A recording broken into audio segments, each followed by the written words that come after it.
समय ख़वातीन और हज़रात, welcome back to another episode of Thought Behind Things. आज हमारे साथ मौजूद है एक बहुत ही खास मेहमान। 22 साल का हुआ था मैं उस वक्त, तो मैंने सोचा 22 में सिंपल कोई काइंडनेस के एक्ट्स करूं। जिस तरह अपने उस्ताद के लिए मैंने नोट्स लिखे कि थैंक यू कि आपने टीचिंग का करियर चूज़ किया। मैंने जो रोड के ऊपर ट्रैफिक वार्डन्स थे गर्मी में, उनके लिए पानी की बॉटल्स, ठंडी पानी की बॉटल्स जहाँ पे मुझे नज़र आए उनको मैंने दी। इस तरह की छोटी छोटी चीज़ें मैंने वैसे ही की कि मैं अपनी बर्थडे को उस तरह सेलिब्रेट करना चाह रहा था, और मैंने साथ उसको रिकॉर्ड कर लिया और अपलोड कर दिया। मुझे नहीं पता था कि उसका कोई फॉलोअप है, कुछ उससे फ़ायदा होगा नहीं होगा, कुछ बनेगा भी या नहीं बनेगा। ओवरनाइट वो वीडियो वायरल हो गई, और वो ना सिर्फ पाकिस्तान में वायरल हुई बल्कि पूरी दुनिया में वायरल हुई। क्योंकि उसके 7 दिन बाद जो है वो यूट्यूब बैन हो गया।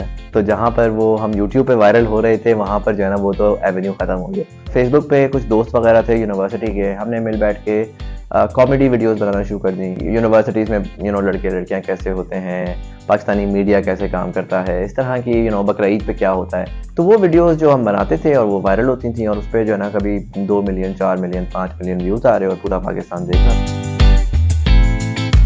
मुज़म्मिल ने अपनी पॉडकास्ट जब स्टार्ट की तो इन्होंने और मेरी सारी टीम ने मुझे बहुत इनकरेज और पुश किया कि मैं भी करूं, कि पाकिस्तान में कोई है नहीं फीमेल सेंट्रिक पॉडकास्ट। तो ये एक बहुत बड़ा फैक्टर था मेरे लिए कि हाँ वाकई में यूट्यूब के ऊपर ख़वातीन उस तरह नहीं आ रही, ना उनकी कोई स्टोरी शेयर की जा रही है, ना बात की जा रही है।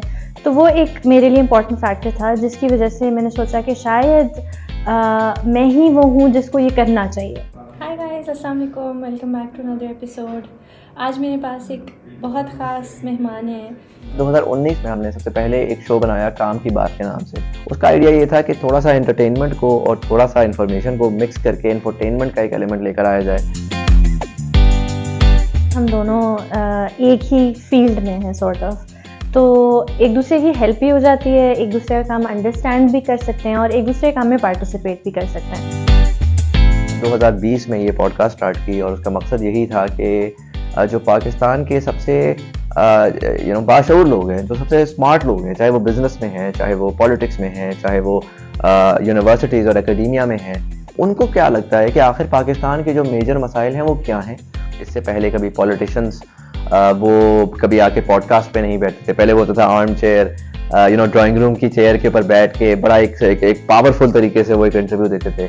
हमने उसको एक सादा तरीके में ले आए कि यार जिस तरह आम आदमी बैठता है उस तरह से बैठें और बात करें और बताएं कि आपके क्या ख्याल आते हैं, आपकी क्या सोच है। एक आम आदमी मेरे जैसा तो ये सोचता है कि यार मैं तो कुछ कर ही नहीं सकता कि मुल्क बेहतरी की तरफ जाए, लेकिन अगर आपको ये नज़र आ जाए कि भाई आपके अंदर ये पावर है तो फिर डेफिनेटली एक दिल ज़रूर चाहता है। और फिर इसकी वजह से मैंने पॉडकास्ट में आने का मकसद यही था कि मैं अपनी तरफ से कोई ऐसी चीज़ कर सकूँ जिससे लोगों के अंदर शऊर बढ़े, जिससे लोगों को एटलीस्ट समझ आए। पाकिस्तान हमेशा एक नाजुक मोड़ पे खड़ा होता है हर थोड़े अर्से बाद, उसकी क्या वजह है, क्योंकि अगर हमें समझ नहीं होगी ना तो वो बार बार नाजुक मोड़ पे आता रहेगा। हम एक टीम है और एक दूसरे का सक्सेस जो है वो पूरी टीम का सक्सेस होता है।